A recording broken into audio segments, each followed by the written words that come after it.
Good morning. Happy Wednesday. We're coming at you live from the Align Studios, the S180 Productions.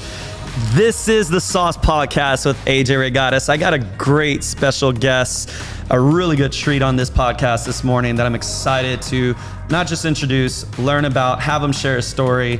And man, I mean, I gotta tell you, this guy, if there's a definition of resilience, I'll tell you right now, but by the end of this podcast, y'all are gonna get to know my boy Troy here, and definitely say like that's resilience right there. Because I mean, he just went through some things in the past few hours that I'm still blown away right now on how the heck he's even sitting here next to me. So we're gonna jump right in it, guys. Do me a favor before we get started. Please make sure you like, share. And please subscribe to my YouTube channel, The Sauce Podcast with AJ Reygadas. We are on YouTube now. I got all my episodes on there so that you can go back and watch. We got some really good segments. But again, guys, I want to get started with my guest because gosh, this guy just seems to keep amazing me every time we speak, and I'm really excited to have him on the show this morning, and we're going to talk about what the heck just happened to him a few hours ago. But without further ado, let me introduce my guest, Troy Marcum. Hi, everybody. How are you? Good morning. Doing? Yeah. Good morning. Kind of a good morning. Well, depending actually, on your aspect of it. Yeah, man. So just so y'all know, my boy has a cast on right now, or a sling, I should say, and I wake up this morning at 5 a.m. and one of the first things I did is I got on my social media account and I noticed I was tagged on a post that he did. This guy was hit by a drunk driver a couple hours ago. He was hit by a drunk driver. I mean, he shows the picture of his car, and I mean, there's so many things I'm thinking right now because it looks like the car is totaled. Yep. Yeah, can we show that? Car is totaled, got hit by a drunk driver driving 50, 60 miles an hour. That's what they said. Bro, and correct me if I'm wrong, you just got this car 2 months ago? About 2.5 months ago. I just put the permanent plates on it 3 days ago. Damn, dude. Brand new Jaguar, and it definitely looks like it's totaled.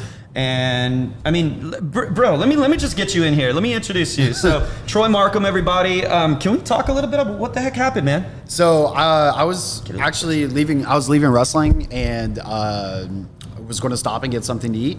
And it's an intersection that I pass almost every single day because I go down to the school. And I always think, man, this is such a dangerous intersection. And I'm going, and I see her run a red light, and I see kind of like the glow of her phone.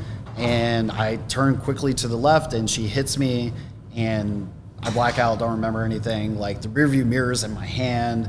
I'm like choking on the dust from the airbag. So your airbags deployed? Yeah, all 5 of them. Wow. Because, I was like looking around. I was like, what's all this white in here? Oh, that's the airbag. Yeah.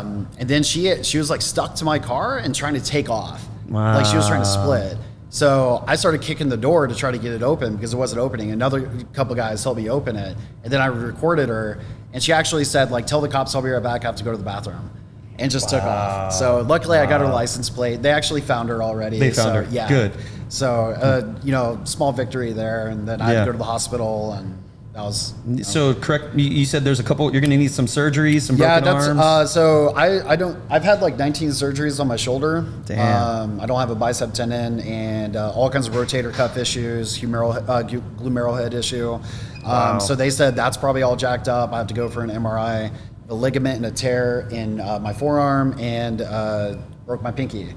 Wow. So yeah, all kinds of fun stuff. Wow, man. I got to say this. Thank God you're okay. Yeah. Overall, I mean, you're better alive. me than somebody else. Exactly. I mean, all I kept thinking on my way over here to the studios was, man, it's that half a second or 1 second earlier or longer that could have possibly killed you, man. Yeah, like, depending on where you would have got hit at, if it was a second or half a second earlier or half a second later, where you could have possibly got hit at to where that would have been instant, fatal. Yeah, that's what the cop said. The cop said if I hadn't jerked over to the left and she would have hit me head on, that she probably would have come up, because the Jaguar sits so low. Because, like you were saying earlier, this is not a car you just go buy off the lot. You have to special order this vehicle. And she was in a big jacked up Jeep Wrangler. It would have come up over, and her bumper would have gone through the windshield. Man. So because she was up on the top of the car. Wow. So quick reaction, God, however you feel about things, was like, not today. Yeah. So Wow. this is the second time I've been hit by a drunk driver. So Second time. yeah. Wow. I guess I just have a knack for it, a talent to attract those guys. Wow, man, that is so crazy, dude. So let me ask you, man. You know, that first time you were hit by a drunk driver, was it also because I just learned again? I'm constantly learning new things about you, and I just learned that you've never drank. No. You don't drink alcohol. Not my thing at all. I have no problem with it. You know, in moderation, obviously, Yeah. like drunk driving is not my favorite thing. Yeah. My twin brother drinks. We went to a nice brewery here, family business in Dripping Springs. So he enjoys that stuff. And I'm all for people drinking. It's just not my thing. Yeah, I mean, you've even hosted UFC parties at your house. Where Yep. I've gone to one of them, and everyone, we're all drinking. Yeah. And this is what I'm saying. Like, man, this guy has a servant heart, and we're gonna talk more into everything that he's done, but. That was one of the first things that stood out to me when I met you, and I came to your USC fight or the event that you were throwing at your house. This dude knows how to host, man. Like he had food I had my daughters with me too. Mm-hmm. He had food everywhere. I mean, there was beer everywhere. It was almost like here you go, guys. I'm providing this. Enjoy your time here. Yep. I'm the host, and I remember we really didn't even talk yet, but I showed up because everyone's like, oh, we're all going to Troy's, and the first thing I know my daughters were kind of like, this is boring right away because it's nothing but adults. And he came to my daughters and we were like, hey, y'all want to come play in this room? And like, you know, just very giving, very like, just such a good host. I try. And that's a big deal, man. That's really cool. Especially, I talk about it often, you know, when someone can love on someone else's children and show, you know, that they identify how much that kids mean to those parents. Exactly. Like that's a big deal, you know, because you're feeding someone's love language as well. Exactly. But you're showing them like, hey, you know, we're not just friends. Like I want to help you with your kids too. Let me accommodate them as well. I mean, I'm a big kid, so you've been in my house. Dude. You've seen all this stupid collectible stuff everywhere. Yeah. So. That's awesome, man. So again, man, I'm glad you're okay. Thank you. I'm sure you haven't even had any sleep yet, right? No, I have a possible concussion, so I can't sleep for 12 hours. So you went straight to the hospital. Yeah, they wouldn't let me go because I was walking and they were looking at me. They're like, no way. So I was like, I guess they actually made me do a breathalyzer to make sure that I wasn't. That you weren't. And because the guy was like, you know, I don't think you are. I'm like, oh no, you have a job to do, man. Yeah. I completely get it. And correct me if I'm wrong. You said the police officer followed you to the ER to check on you? So the detective went to the scene and he called me. And so he was like reviewing everything and just asked me a couple questions. And then he's like, hey, so I inventoried your car. What's this championship belt in here? So I started telling him about me being a pro wrestler. And then literally 20 minutes later, he just showed up and, you know, shook my hand and was just like, hey, I'm going to take care of this. The video you took is perfect. We're going to catch her. Then he caught her. So I'm pretty thankful for that. Before he went on vacation, he told you he had vacation. He's going on vacation. He's going to Cancun. Yeah, he's going to Mexico. And so he's like, I'm going on vacation, so I won't get back here on Sunday. Wow. And then all of a sudden he texts me, he goes, hey, we found her. Shout out to detectives, man. Yep. I mean, I know law enforcement gets a lot of heat, you know, and things have just been crazy the past few years. But man, we were saying it, you know, like there's bad apples in every industry, every line of business. And I've always been a supporter of Back in the Blue, you know, and I know that they're the ones putting their life on the line every day. And so to see, I love seeing when someone goes out of their way to do something. Exactly. Right? Because they don't have to do that. He didn't have to do that. They're on the clock. Like, hey, let me just do my 8, my 12 hour, whatever it is, and go home. But when people go out of their way to do things like that, stands out. That's a lasting impact. And I think that's also just giving back to the community in different ways, you know, which we're going to talk about with you. But man, I want people to hear your story because, again, so just so y'all know, to give y'all some context, guys, I first met Troy at the Fit Stop, the CrossFit gym that I go to. And I'm not gonna lie, I kind of hold on to this little badge, and I know they're watching right now. Rudy and Elaine, shout out to Rudy and Elaine at the Fit Stop CrossFit gym. But I hold on to this badge of like being the longest tenured member there, right? So as that, I've given myself the label of I'm an OG. I've been there for 8 years now, and I consider myself an OG at the Fit Stop. And so as an OG, whenever someone new joins, I'm kind of like, yeah, who are these people, you know? And I know that several months ago, maybe a little over a year ago, because you've been with us for a year, right? About 18 months now. 18 months, yeah, over a year. I remember when there was a merge, another CrossFit gym shut down not too far from us. Vanadium, I think? Vanadium, yeah. And which I'm friends with Gerard on here, the owner of Vanadium, but really great guy. Anyways, they shut down and half of their members came over to our CrossFit gym and joined us. And so I remember when that happened, it was close to around the same time that you joined. About a month after I joined. So everyone thought I was with those guys. I assumed you were with those guys. And you know, there's a new flock of group coming into our gym, and I'm just like, who are these guys? You know, like, who are these guys? Like, all right, they wanna, let's measure up and let's see who can do these workouts better, you know? But yeah, you know, I think that's a man thing, you know, that's a guy thing. But anyways, territorial, yeah. So absolutely. I thought you were part of the group, which we're all family now. Now those guys, hey, they've earned their stripes, they're with us, we're a big family. But I remember thinking, like, you first rolled up, and I can't remember what kind of car was that? Is a Vanderhall Caramel. Is a 3-wheel trike roadster. Yeah, and I remember he rode up, and I'm just like, who is this guy, right? Like, and then I think we had our First Fridays going on there too, and I saw you giving like rides to some of the members, like kind of go for a ride, and I'm like, all right, who the hell is this guy? Like, who is this guy showing off, right? And we're going to talk on this, but I remember thinking, and this is I'll admit, like, I have ignorance to me, right? And I'm ignorant about things. And my first thought was like, oh, he's a spoiled brat, you know, like he's a spoiled brat. And that's exactly why I wanted him on the show today, because when he shared his story with me, I mean, I was just blown away, right? He's the complete opposite of a spoiled brat. and that's me admitting my fault, right? Of just assuming. And thank God I got to know you, man, because you're a very special person. You know, you're a great friend. You know, you are someone that you're the type of person that I like to surround myself with, because it's people like you that hold me accountable, keep me humble, while at the same time, influence and inspire. Right. And I'm big on that. A lot of people in the industry in real estate,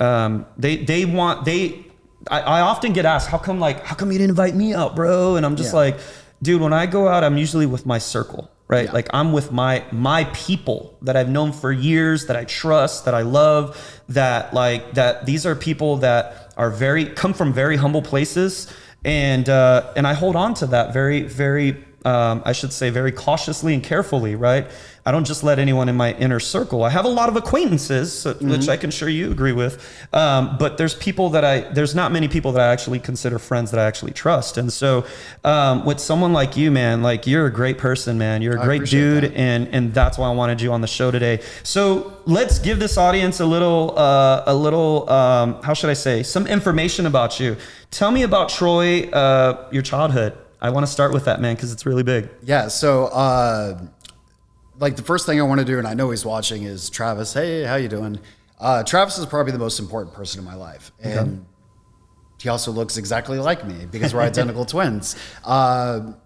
We grew up in the foster care system. This is going to get kind of emotional. Yeah. We grew up in the foster care system. So we didn't have the best upbringing. Our mother was not the best person. Sure. Everyone can say that about their father. Sure. Like, my father wasn't around. My father wasn't a good person. But if you say something negative about mom, oh, no. Yeah, it's different. Yeah. But it is what it is. She was not, the best person. So she remarried a drug addict who beat us quite often. We had more broken bones and stitches than most motocross people did in their entire life by the time we were 12. Yeah. So her life ended violently in 10 days after our birthday in 1992. Unfortunately, they had some fun with us prior to that. Sorry, guys. You're good, man. Don't worry about it. Speak it. So then we went to our maternal grandparents in West Virginia, who weren't the best people either. And then we went to a family in California who initially, I think they tried really hard, but it turned out that, so Reed and our mother had a daughter named Bianca, who was our half sister. Turns out they really just wanted her, but the system told them you have to take all three. So yeah, they don't like separating siblings, right? No, not at all. So we were kind of treated differently. We were like Cinderella. We did, like, homework assignments for everybody, cleaned the house did all the Cinderella type of stuff. Yeah. We were there, speak not heard. We don't get to eat dinner with the family. Christmas wasn't for us, kind of situation. My brother's a very headstrong individual. So he left in 7th grade. from Ventura, California, the suburb of Los Angeles, and went back to West Virginia. Yeah. And then I was there by myself for a year. And then, one day they're like, hey, we only really wanted your sister. So then... How old were you at that time? So I was 8th grade, 14, 14, 97, 98. So yeah. And that's probably just the time that they decided to tell you that. Yeah. I can only imagine, like, that's the thing that, I'll be honest, man, I can't relate to your situation. I can't relate to how you were brought up. I can't relate to the feeling you probably had inside before they even told you. Like, I'm sure you felt it. You didn't feel the love, right? Like, you didn't feel... We felt like outcasts. Yeah. As kids, we didn't realize, hey, we weren't necessarily wanted, but we definitely... So they had 3 boys of their own. So it was the boys, our daughter, and then Travis and Troy. Wow. So we were always separate. We had a separate room. Yeah. There's one time they set up a video... They left the house and they set up a video camera to see if we even left the bedroom to go to the bathroom and stuff like that. So it's silly stuff like that. Yeah. But I have to admit, they did great by our sister. She's wonderful. She has 3 kids now. Nice.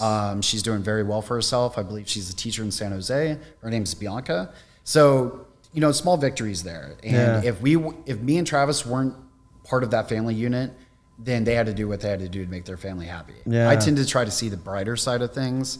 So after that, we went to our maternal grandparents in West Virginia, which is culture shock, Southern California to West Virginia. Yeah. It's actually the worst city in America, like 20 years running, Huntington. Wow. Like the opioid epicenter of America, everything. Wow. So it was actually our mother's parents. Yeah. And they were like, old, cold people, children to be seen, not heard. Yeah. We had to leave the house at 6 a.m., couldn't come back until 9 p.m.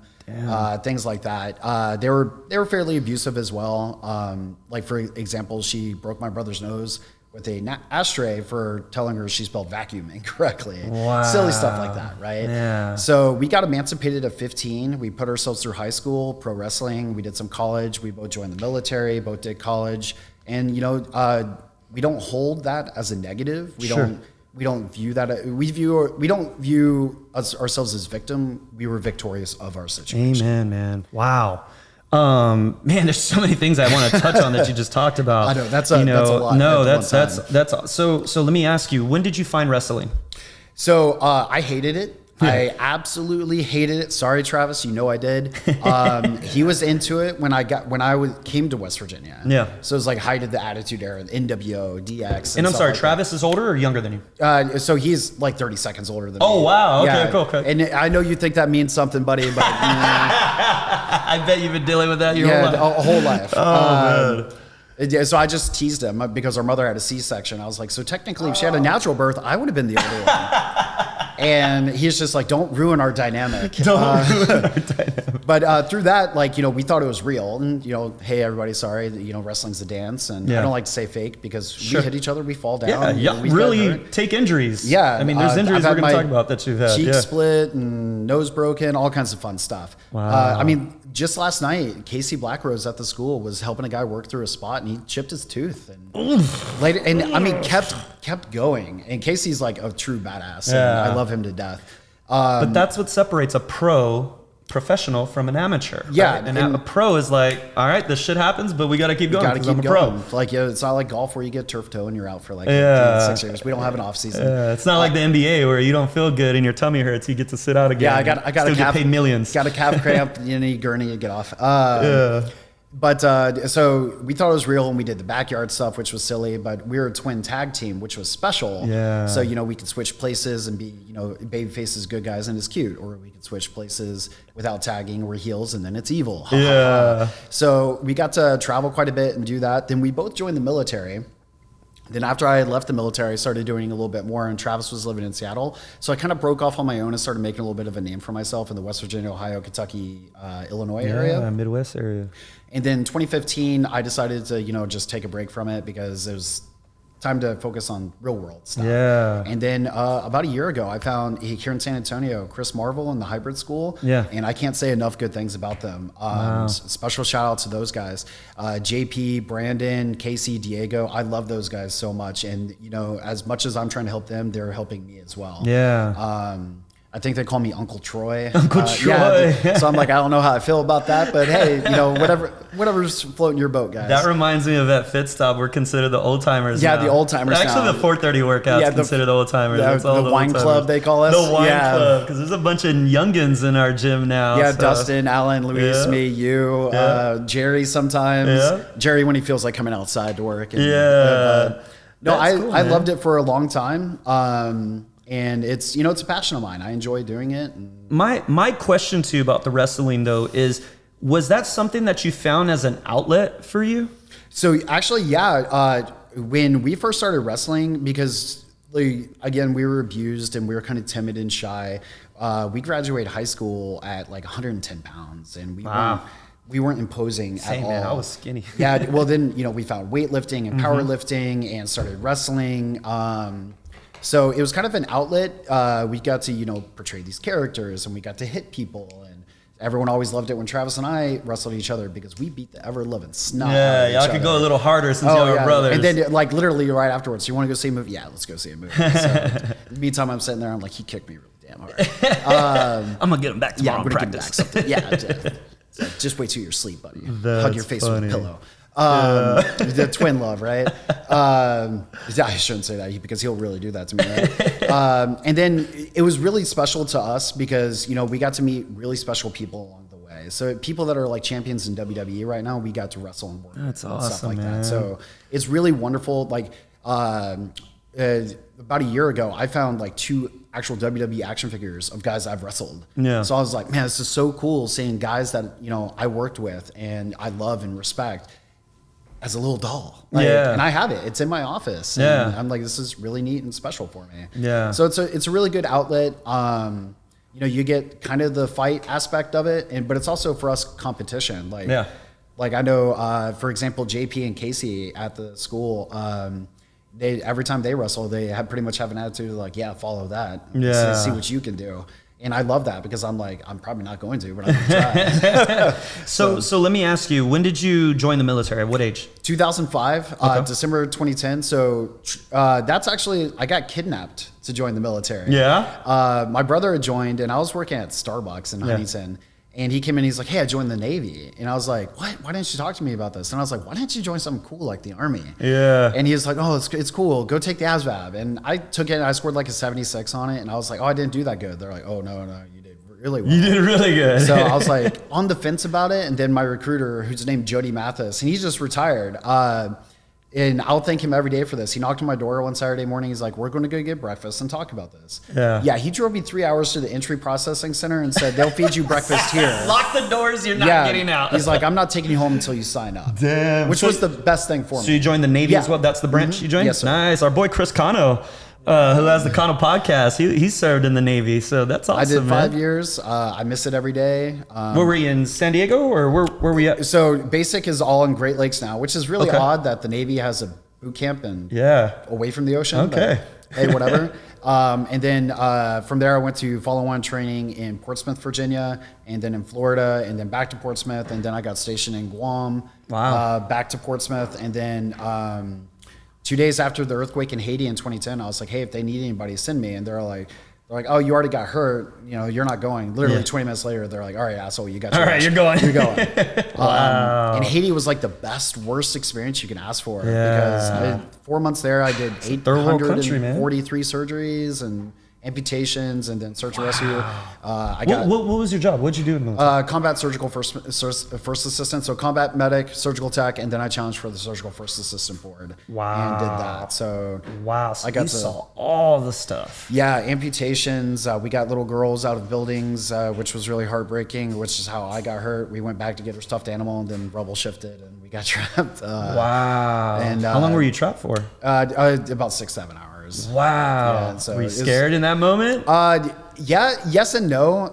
And now Orlando at the gym, special shout out to him. He likes the Backstreet Boys. And the only reason I know all the Backstreet Boys songs is they had a Bluetooth speaker, and we're like, can you guys play music for us? And they just put Backstreet Boys on loop. Wow. So we're like, I was like wanting Garth Brooks or Metallica. Like I know 2 different mixes, and I had to listen to like Larger Than Life and Show Me the Meaning of Being Lonely. I did not know that about Orlando, dude. Yeah. He's one of our coaches, by the way, at the Fit Stop. He and I can sing every one of the songs. Oh my God. Each other, so It's both pathetic and funny at the same time. So, that's no shame. hilarious. BSB for life. So I'm curious to know, and I'm sure several people are, man, who's a better wrestler, you or your brother? Now, by far me. Yeah? So there's like a structure to everything. There's a guy who takes the heat and a guy who does the shine. Yeah. My brother would always do the flippy shine stuff to make himself seem cool. And then I would always be the what's called the workhorse, where I take the ass beating the entire time to make him look better. Yeah. And he's like, hey, it all depends on who looks better at the end of the day. Yeah. So Wow. he'll disagree with that, but That's he'll disagree funny, respectfully, man. I'm sure. That is funny. He did a lot of the flippy stuff. I did more of like the grappling, the technical stuff. So Yeah. like you do like swantons and 450s. Yeah. And I was like, well, it's all for you. Go ahead. I'm not doing that stuff. So what brought you to San Antonio? So I was living in Chicago. I was going through a divorce at the time. love Chicago. And to a wonderful woman. I have nothing negative to say about Noelle. Again, getting emotional because I love her so much. She was wonderful, a part of my life. It just didn't work out. We had different goals in life. Yeah. So we were supposed to open an office in Chicago, and then COVID happened. And then they realized everybody was working better from home. And in fact, I had to like set a reminder on my Outlook, like stop working, idiot, because I'd look up, it's 9 p.m. and I'm still working. So they're like, we're not going to open an office now. I'm like, can I live anywhere I want? They're like, as long as it's Central or East Coast time zone. So literally 2 days later, I booked a flight to San Antonio, looked at 5 houses, picked the last one, which I'm sure my realtor Damn it, we didn't know each other. Yeah, I know. I'm sure my realtor was not happy that I picked the very last house. Which is funny. We couldn't get in the gate, and the guys who owned it beforehand were Filipino, and they didn't know that I speak Tagalog. Yeah. So when I came in, they pretty much said like, Were they "Oh, talking this, shit? yeah, this white boy took forever." So I was like, "Oh, nobilita," and they're like, "Oh shit." And so I imagine it's like Spanish when you're like, a white person knows Spanish in the area, and they're like, "Hey, I know what you're saying about me." Dude, I love your neighborhood too. It's a beautiful neighborhood. I've sold a few homes in there. It's really nice. My sister-in-law, because my fence borders like Target's property. Yeah. My sister-in-law, like, you have a sweetheart bathtub, and if you install a gate going to Target, you have all the women in the world. That's so true. So like, that's so true. and Put some flagstone stepways up to Target. Home Goods, Hobby Lobby. There's a nail salon right over there. It's paradise for those guys. Wow, man, cool. That's awesome. So, so a couple things I still want to touch on, man. So what do you do now for a living? If you don't mind. So I'm a project management consultant for various stuff. I just did one for Estee Lauder of all places. Yeah. And ladies, all power to you. I didn't know there's 12 shades of black, but there's evidently 12 shades of black. I had no idea what I was. Well, there's 50 Shades of Gray. So there's got to be some different shades of black.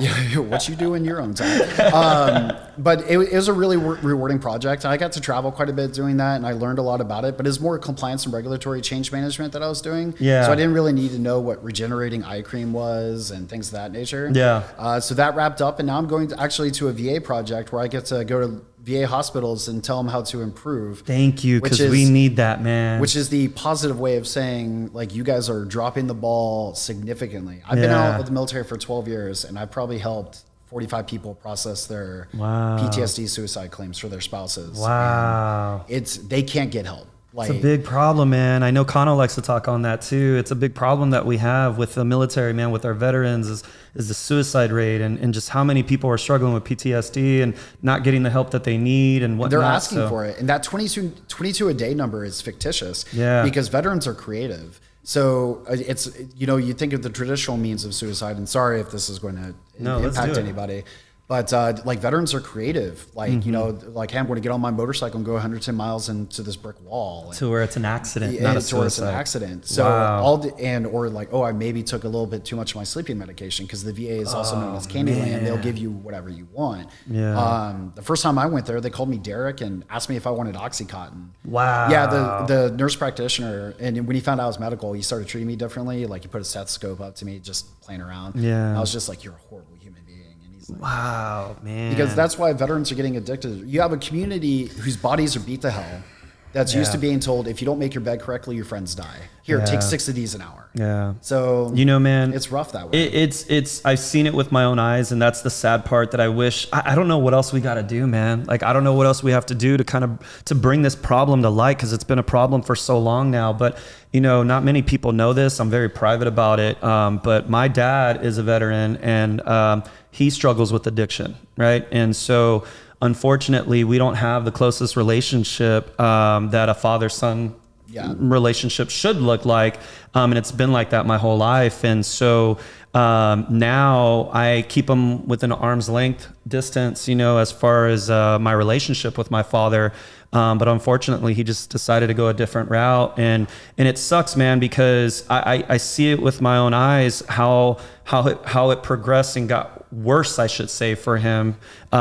He served in the military, messed up his back, went through several back surgeries, started taking pain medication to ease the pain, waiting on appointments to have more surgeries, and then got hooked on pain meds. And then after several years, you know, I guess it's what is the opioid in it? Opiate? Yeah, the addictive. He got addicted to that, and now he's on heavier shit, man. That I'm just like, I can't be a part of that, you know. And you have to protect your kids with that as well. And so that's the unfortunate part, man. You know, is it's hard because I love my dad, but at the same time, it's like I've tried helping him. I've tried, you know, getting him connected with the resources within the VA, and it's just like, he chooses to go a different path, and I can't support that, you know. I understand. And I've helped a lot of people in that situation as well. Yeah. Try to get the help, but then they want the help the way they want it instead of the way it comes. Exactly. Which is, it just doesn't work that way. Yeah. Because most of these people can't understand that they have this issue that they need to overcome. Yeah. And that these other people know the way out of it and they don't. Oh, for sure. So it gets, you know, it's really dicey. When I worked there at the Huntington VA, I heard, you know, civilian employees say, this place would be great if it wasn't for all the veterans. And I'm just like,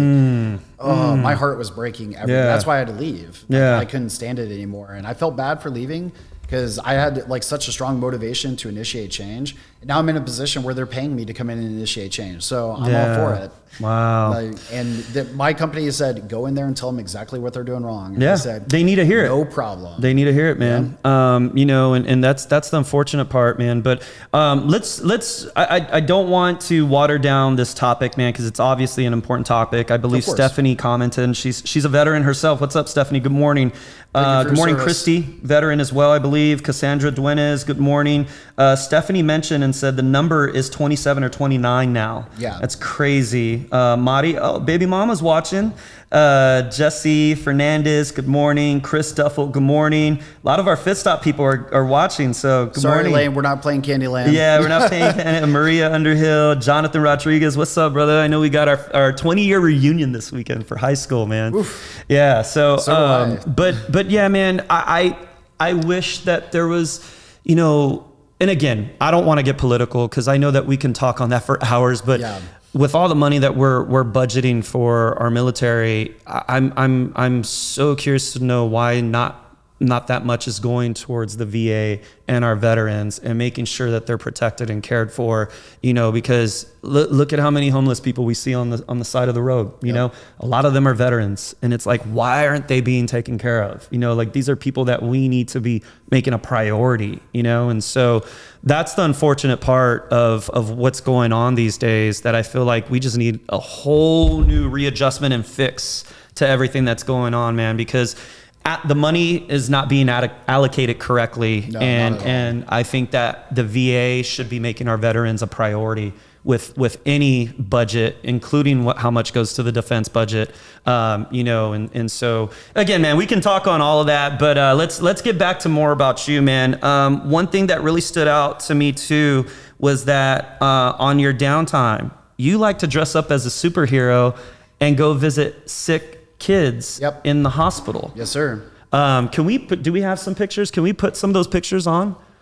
I want you to talk to us about that, man. So tell us more about that. So when I was living in Huntington, there was a guy that was doing these events. That's amazing, dude. Unfortunately, I was that little boy's pallbearer as well. Oh, man. He did not survive his cancer battle. Cancer? Yeah. Unfortunately, I've done that about 12 times. Do you remember the words he said to you when he hugged you in that moment? My name's Nolan Christopher Barker. I know you're not Batman. I remember that specifically. Oh, my God. He's like, I see the zipper. Oh, my goodness. So he was a really cute little boy. And this one's really special to me too. That little girl would not let me put her down. She was really? All about it. Wow. And you can see like a lot of money and effort went into these suits. Yeah, dude. I think you've physically seen me in the suit. Yeah, it's very detailed. It's armored. As strong as my brother is, he could punch me, and I'm aware he punched me, but it's armored. So I'm just like, haha. Yeah. Wow. So it's really special. I started doing it in West Virginia. This is my buddy Dave Massner, who is a wonderful human being, and he would be a great guy for you to get. He lives in Corpus. Wow. We did the 4th of July parade in Aurora, Illinois. Wow. And I don't know if I sent you this picture, but we had like 20 kids bum rush the parade to come hug us. Really? Yeah, the parade master was like, "What are you guys doing?" We're like, "What do you want us to do? Like kick him?" Like, kick him. He's like, "Well, you're Batman." I'm like, "All right, Batman, do something about it." He's like, "Go back to your mom." It's like it doesn't really work that way. It's really important to me because I grew up in not ideal situations, and one of the best things that Travis and I had was comic books. Yeah. And I have 4 comic book tattoos. I think Travis, correct me if I'm wrong, like 13 comic book tattoos. Wow. There was a character that we really resonated with, which was Green Lantern Kyle Rayner. Yeah. He was thrust into this situation where he had to figure life out and become this hero of his own self and tried to emulate others that didn't work for him. Yeah. I'm going to get choked up. In 2015, we met the artist and the writer of that. Wow. And it was really special. We told them, they cried, they hugged us, and then they drew us with Kyle. Wow. So that's my most prized possession besides my dogs, because I love dogs. Yeah. That's hanging up in my office, and it's so important to me. My brother, sorry, Travis, going to tell him, he cried when he saw it too. Yeah. So, and he did that as a gift to us. Like, when you've met with these kids, do you know before walking into the room to meet with them, like what they're like, hey, like do the doctors say, hey, they're probably not going to make it? Yeah. As Captain America, I've sat with some kids that are getting chemo and they pretend to hook me up to it. And I say, it's super soldier. Oh man. So it's the most heartbreaking thing, but how can I say no to that? Yeah. Like, providing that little bit of light and resource to them is really important to me. And it really it's selfish too, because it helps my heart. Yeah. So it's not a completely selfless act.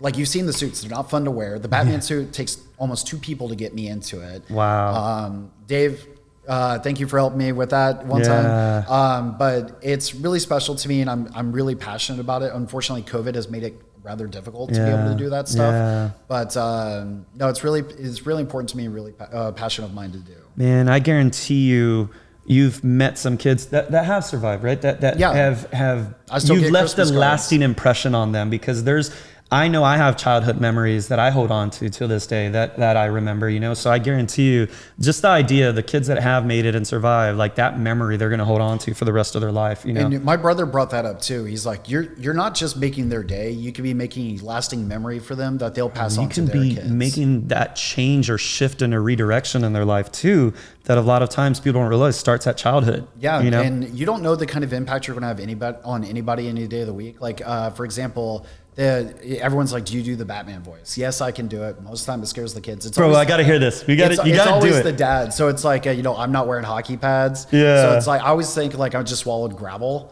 So it's like, I'm not wearing hockey pads. Or like I just swallowed a razor blade. Like, where's the trigger? So the kids get scared, but the dads get a kick out of it. Yeah. They're like scream, like Christian Bale does Scream Rachel, and so I do it for them, and they just get a big kick out of it. That is cool. So it's always fun. So I gotta ask, DC or Marvel? So it kind of depends. So I've always viewed as DC as more proactive, meaning they go out and try to prevent crime. True. And Marvel is reactive. Defensive. Avengers, not Prevengers. Yeah. But Captain America is very special because he's a little boy that wasn't supposed to make it. Mm-hmm. He was always put down, and he had the warrior spirit, and he became who he became. Yep. Like in the Marvel movies, they said everything special about you came out of a bottle. Yeah. But he's able to lift Mjolnir because that's who he is, not who the super soldier is. Yeah. So he was worthy of the hammer because of who he is inside. Yeah. And to me, that's what makes it special to me. I love it. I have so one of my best friends, Daniel, who passed away last year from COVID or complications of COVID. I was at his bedside when he took his last breath, and a promise I made to him, which I haven't done yet, but I'm gonna do, is he had a Captain America. He was all about Captain America. And he had a Captain America tattoo on his arm that he never got to finish. Oh. And I have came up with this creative idea that I'm going to do on my chest as a chest piece in remembrance of him with a Captain America shield. I'm going to do on my chest piece, like with a chain. So I have a pretty cool story, man, with this. A lot of my friends that have been friends with me on social media for years, I've posted for the past 4 or 5 years now. There's a red cardinal that comes and peck on my window Oh, really? Every single morning for the past 4.5 years, and except when it rains. And at first I thought it was funny, right? And then I'm just like, okay, after a year of this, like, dude, this is my wake up. Like, he wakes me up at like sometimes at 6 a.m. He'll start pecking on my window. I'll open the door. He never wants to come in, but he just always sits there and just pecks on my window. And so this tattoo piece that I want to do on my chest is the Captain America shield being pulled out of my skin as it's being looks like it's being torn out of your... from my heart, and with a chain with the cardinal pulling on it. Oh, lovely. And so, yeah, man, it's a really cool piece that I told him I would do, and I just haven't done it yet, but he was a big Captain America fan. And so, yeah, man, I love Captain America. That's probably my favorite superhero out of Marvel. For me, it's a toss up between him and Green Lantern, only because I loved Green Lantern. I have a shoulder piece Green Lantern tattoo. My brother has 2 Green Lantern tattoos. So Daryl Banks, if you're watching, thank you very much for that creation. You saved us. Do me a favor, guys. If y'all know an amazing tattoo artist that can pull off a piece like that for me with great color, because I'm dark. So if y'all know a person, that great tattoo artist, please tag them in this video. I'd love to connect with them to see about setting up an appointment, a consultation. But also, man, so another thing I want to talk on is you have an event coming up, a wrestling event here in San Antonio. Yep, at the Shriners Auditorium on October 9th. Sunday, October 9th. I believe we got the advertisement for it. I want to put it up on the screen for our people to see. So I asked you this morning, I was like, are you going to be able to fight? I guess that's out of the picture. Yeah. So that tree trunk you see in the middle is American Wolf, Davey Richards, and he's considered one of the best in the world. It's a big dude. So the guy pointing at us is a Mexican sensation named Daga. His wife I feel like that would be my name, the Mexican sensation. No, that's not. He is a Mexican sensation. So he's an incredibly talented guy and a wonderful human being. That's his wife, Tessa Blanchard, who's the first female world champion. Beat a guy named Sammy Callahan. Wow. Next, in between Davey and her is Flamingo King.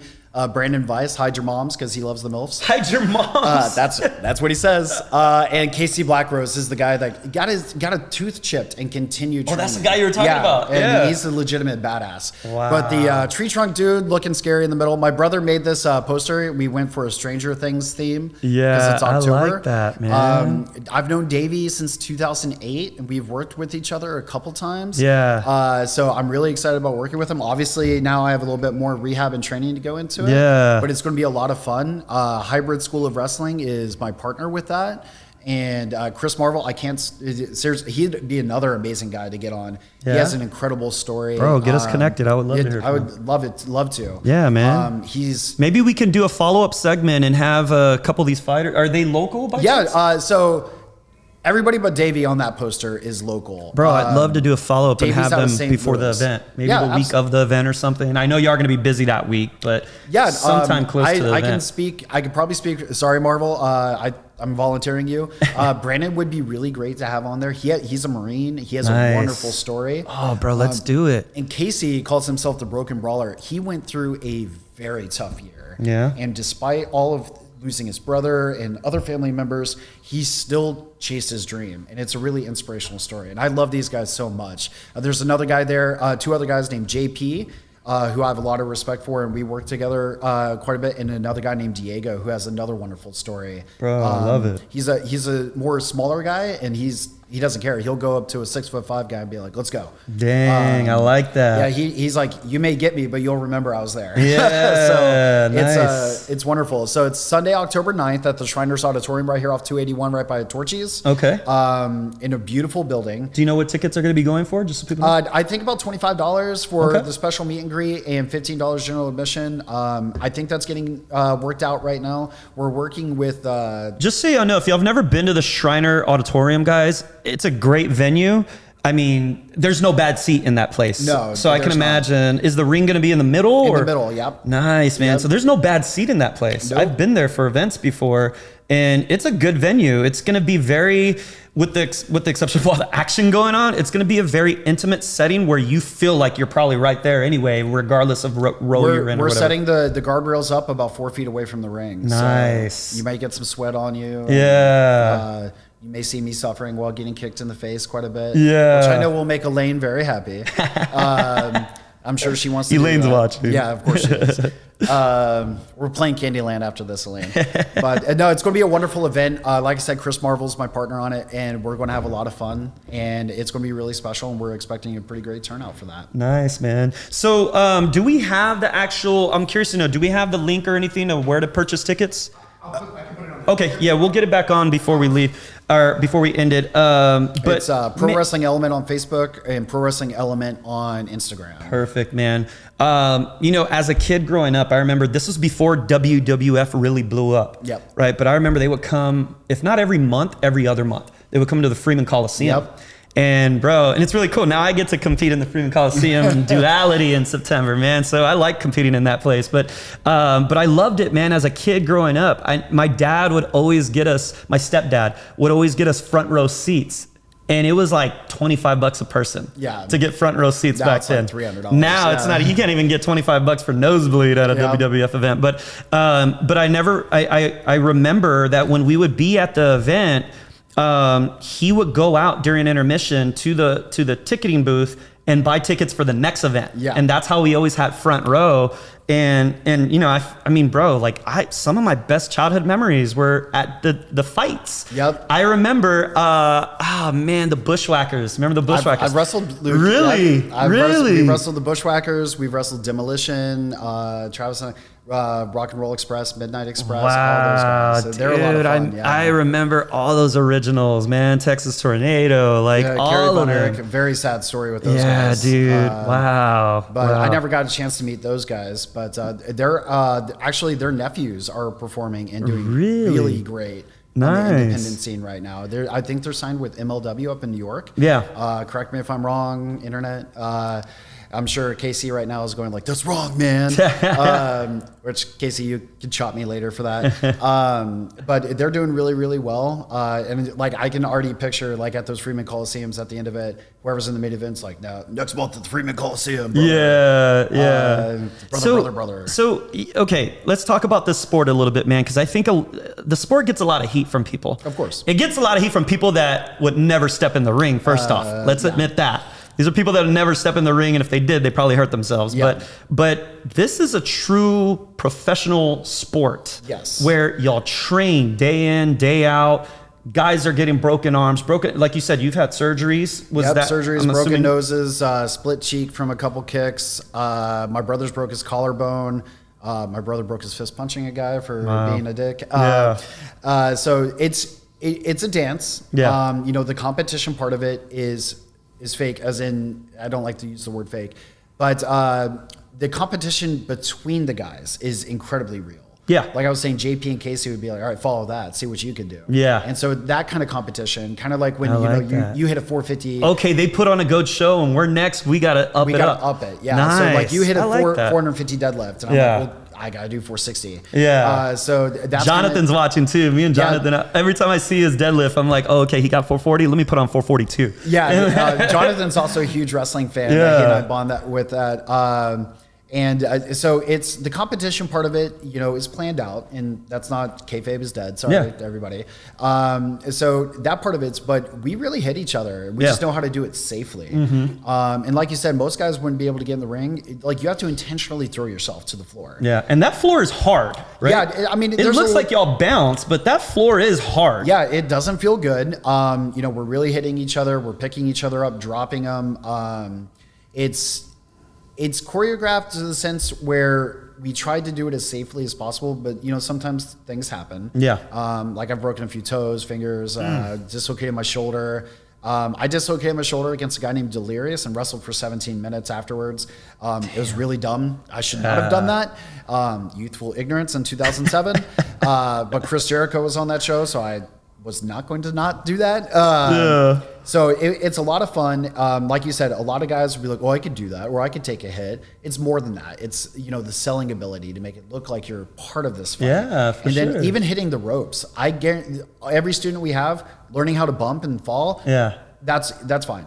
Learning to hit the ropes, because you take 2 big steps, run, and hit essentially elevator cables. Yeah. And bounce yourself off and take 2 steps, turn, drop down, jump over somebody, pick somebody up, throw them. Takes a lot of cardio too. A lot of cardio, a lot of conditioning and strength. Because if you're not strong, like if I were to pick a guy up and I couldn't like adjust if I felt something going wrong, I hurt him and I hurt myself. Yeah. And my biggest fear is always trying to hurt somebody. Thankfully, I've never hurt anybody. Yeah. I'd rather hurt myself than have somebody else. Exactly. And I know I'm sure that's how a lot of fighters feel. They'd rather hurt themselves. Some are kind of selfish, to be honest. Everybody at the hybrid school is taught exactly that. Your number one job is to protect them, and their number one job is to protect you. Yeah. So that way everybody can, come back and do this again. And they have a really good mindset, and they're doing everything completely the right way. Yeah. And I cannot, unfortunately, I can't say that about every school in the area. So if you guys ever want to get trained with wrestling, go see Chris Marvel. Like he is, and he gets guys in WWE dark stuff, extra work. He's an incredible guy to know, and he's incredibly fair too. Yeah. Like there's a couple times he came up to me. He's like, "Hey, I know what you're doing, but that sucked. You need to do this better." Yeah. So I was like, "Okay, hey Critiquing. man, I'm listening to you." Yeah, and it's a lot of fun, and I'm proud to partner with him on the pro wrestling element, and we're gonna have a lot of fun with it. So I'm curious to know, man. Let me just tell you what Elaine said, because Elaine would say that. Make sure your shirt says the Mexican sensation. Okay, so Dogga's name is not Mexican Sensation. I said he's a sensation from Mexico. Then I'll take that name. Yeah. He's but no, I'm curious to know, man. It's something I've always been curious about. When you're actually fighting with, which, like you said, y'all train for it, right? Up into the event, leading to the event. When you're in the fight and you're fighting your guy, is there ever moments where like you are really close to each other and like, bro, that was hard? Like you hit me hard, right? Like during the fight, or like, hey, potato and receipt. Yeah, it's called potato receipt. So typically, so you have code words? Yeah. Okay. There's a secret language, I guess you could say. My brother would always say plant in a garden, like potatoes, or like someone would hit him and he goes, Idaho potatoes, just, kind of do that. But there's little ways we talk to each other and make things work out. Typically going into it, like Davey, for instance, is a very hard hitter and I can hit very hard. So we'll go out there and be like, hey, no broken noses, and we're cool. Like, go ahead and do it.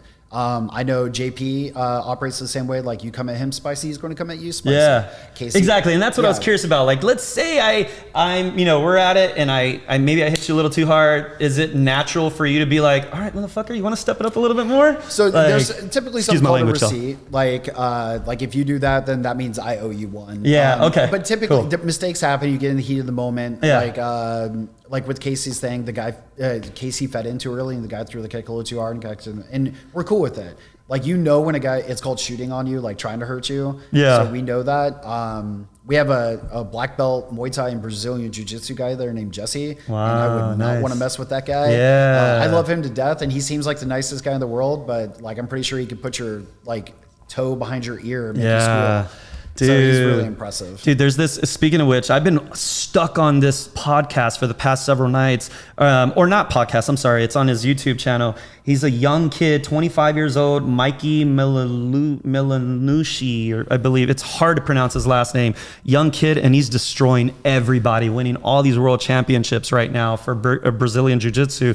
Sweet, humble kid, very friendly, very outgoing. Like, he's tapping out legends. Secret badass. Yes, secret badass. Looks nerdy as hell, dude, and is a nerd, right? He's quirky and nerdy, but dude, once he steps in there, bro, he's taking out legends, like legends that are in Hall of Fame, like gonna be in the Hall of Fame, and he's taking them out like nothing.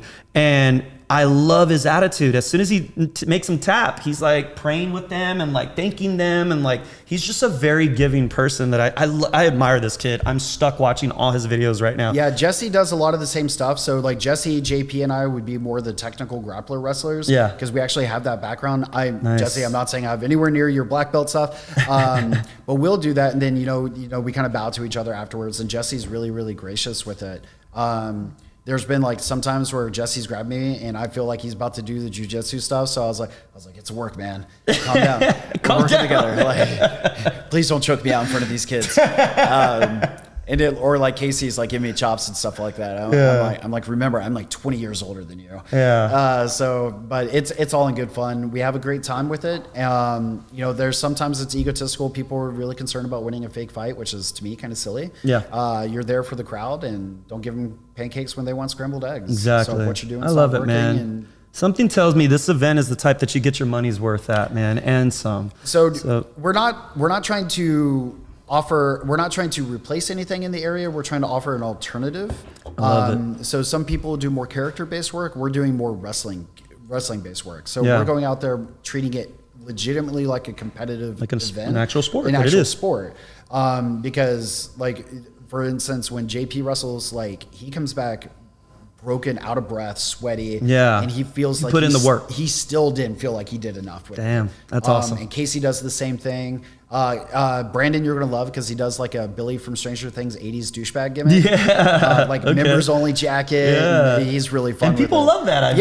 They get stuck on that. Yeah. Oh man, it's called a heel. Bad guy. He's like enemy number one. Yeah, he's amazing at it. And it's going to be so much fun seeing what he's going to be able to do with the guys that he's going to be working with. Yeah. But we're going to have a lot of fun, and we're working very, very hard to make sure that we have a very unique product to bring to San Antonio. Nice, man. Well, before we wrap it up, I want to ask you again, man. One question that I've been curious about during this whole segment that I've been curious to know is, what inspired you to do what you do, man? When giving back to the kids, giving back to the community, like was there something that just flipped the switch for you one day that besides your childhood, because obviously that's a big thing, being raised in the foster care, but at the same time, man, like was it that, or was it something else that you're just like, you know what, I want to do this? So there's two guys that I consider like personal heroes of mine. One's my brother, and one is a guy named James Lester. Getting choked up again, guys. Sorry. You're good. James is a Marine veteran that went through recon training, and he went through hell and back. Mm-hmm. And he changed my life. He got me into the mental health program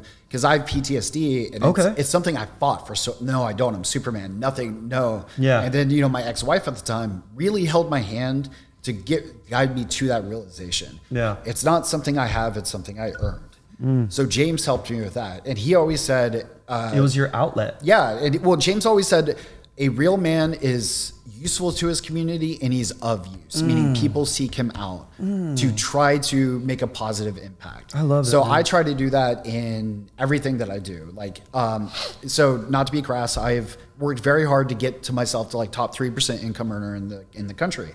I worked very, very hard to get there. Yeah. And like you said, oh, mom and dad did it for you. And I could say they did do it for me, just not the traditional sense. Different way. They showed me like F off. I'm not following that footstep. I'm going to do something different. The statistic is I should be a drug addict in prison. Mm-hmm. And you proved the statistics wrong, man. Yeah, and that was my big thing for it. So if you can be of use, you should be of use, and that's really important to me. Man, I love it, dude. I love that. And I agree, man. Like, that's my thing. I was just chatting with one of my agents last night, and they were asking me, they're like, man, we've been doing a lot of role-playing script practice on making calls. And she goes, like, man, you're really tough on us, on critiquing us on our script practice and our role-playing. And it's like, I want to bring the best out of y'all. Like, I want y'all to be better than who I ever was in real estate. I want y'all to just be the best cold caller that's ever lived, and so she even says, she's like, no, I see it, like I understand it, I get it. And I was like, honestly, like my why, part of my why is I want those around me to be better than me, and to know that maybe I had a little bit something to do with that. That's how I find my value, is by helping others, giving back to others. It's why I do my class that I do every quarter for the industry for a bunch of agents, which I did last Wednesday. Yeah. Pretty awesome, man. Had when over 100 fireball agents shots. there. Oh yeah, right after fireball shots, man. That's actually why I'm wearing this jersey too. Last Wednesday was a busy day for me. I don't know how I pulled it off, man. Woke up at 5, came in, did the podcast, went to the event, got everything ready, did a 3-hour event, which it was so cool to see. I had over 100 real estate agents there, and did this class for 1 hour. Then we had an intermission type of thing. I'm calling it intermission like it's a wrestling event. We had a little intermission. They all got to eat. And as they were eating, I've always said, man, like, I don't enjoy doing classes where I'm on a stage. I like to be level ground with everybody. Exactly. And I'm on this stage, and during the first class, I'm just like, man, I don't feel I always try to catch the vibe. I try to catch I build off of, the energy that's the energy in the room. And I didn't feel the energy after the first class. So what did I decide to do? I started going to all the tables and asking everybody, so what do y'all think so far? Yeah, table touching. Touching. And so everyone's like, oh my God, I love it. They're showing me all the notes they're taking at every table. And I'm like, good, okay. That fed me for the second class I did. Yeah. And it was cool to see, because my biggest fear for this event was, these people are going to leave after the first class. Yeah. They're going to leave after they get the free food, right? The free lunch.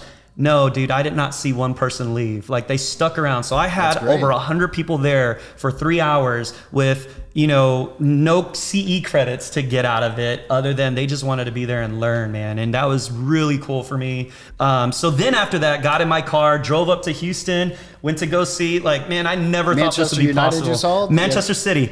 Yes. Oh, ooh, sorry. And that's my team, bro. And so I bought my jersey. I was at the game geeking out by myself, dude. I bought the jersey and I'm just cheering. They were playing this professional Mexican team called Centro America. And man, the Mexican fans are wild, so actual dude. Football at that point. I was even just these damn Mexicans. I'm Mexican myself. I'm Mexican myself. And I'm these damn Mexicans are wild. And I got the worst seat ever, dude. I didn't pay attention to where everyone's sitting. I got the damn seats right by where the border, right where I'm one section over from where all those passionate fans are at that play the music the whole game with the drums and everything. So I'm just hey, calm down over there. I'm trying to watch a game. And you're wearing the wrong jersey. Yeah, and I'm wearing the wrong jersey, dude. And they're all just giving me the eye, you're am I getting stabbed when I leave here? You're not Mexican. Yeah, it was cool though, man. It was a really cool game. Then drove back that same night, got home at 2 a.m. Bro, I was almost up 24 hours, which I'm pretty sure you can relate to this situation. I've done that unfortunate several times. situation. Yeah, or especially right now. Going back to your hard expectations, one of the things my brother always said, which I always loved, because he was always so hard on me, was if you let the world set expectations for you, it's going to fall short. If you set expectations for yourself, you're always going to aim higher than what people have for you. Same. So my brother really drove that into me. Mm-hmm. It's going to sound weird. We were like father figures to each other. Yeah. I always said what I couldn't take care of, he could. What he couldn't take care of, I could. Yeah. So he's more the hard ass, like screw off, I'm going to take care of this. And I'm more the diplomatic, hey, how can we work together to solve this problem? So we kind of meshed that. So the expectations thing is really important to me. And one of the other things he always said is, I always agreed with this, is everyone's you're not better than anybody else. I'm I'm better than a lot of people. Yeah. And there's a lot of people better than me. And that gives me something to work for and achieve too. Exactly. So it's not about being cocky. It's knowing your value. You realize I'm better than the meth dealer down the street. Exactly. I'm better than Charles Manson. I'm better than these guys that are just walking through life. And there's nothing wrong with saying that. No, and because there's people better than me that I can work towards. Rudy, you, my brother, these are people that I look up to, and I'm always what are they doing? How can I replicate that but make it my own? And then blaze my own path for that. And then we have a wider path for other people to follow us. Yep. Amen. So that's always really important to me. Real quick before we wrap this up, I just want to share with everybody. So it was 2 weeks ago, I posted a picture of me with the Fit Stop belt. Yeah. All right. So I'm at the gym and we've had this Fit Stop belt, which you were the one that provided this, right? I'm assuming it was a gift to Fit Stop? Yeah. So this is a real leather belt, right? It's an actual championship title belt. It's an actual championship title belt that he had custom made for the Fit Stop CrossFit gym. And I believe you're supposed to put it on and take a picture when you hit a PR or something like that. That's the idea. I think it's only been done 10 times. Yeah, and so I was you know what? Give me this belt. I'm going to take a picture with this shit. So I took a picture with it. Dude, I got all these congratulations. And I'm no, I didn't win anything. I'm just taking a picture with this badass belt. And everyone was congratulating me or messaging me. What did you win? What did you just compete in? I'm nothing. I just took a picture with it. You're I'm the best AJ of the day. I won the day. That's what I won. Damn it. But yeah, man. So it's a really cool belt that you're able to provide. And it's cool to actually hold and carry one of those belts. It's pretty cool, man. I have a bunch of them at the house. I'll bring you. Yeah, man. So again, bro, thank you. Thank you so much. Considering everything that you went through in the past 6 hours. Yep. Thank you for still showing up. I made a commitment and I try to honor my commitments. I appreciate that, brother. That goes a long way. Again, guys, let him be an example for you that being raised in the foster care, giving back to the community, giving back to kids that are on the verge of passing away and trying to shed some light, for them. That's so special, man. And then now also being a pro wrestler for the past several years, 20 years being a pro wrestler, a veteran of the military, a survivor twice of a drunk driver.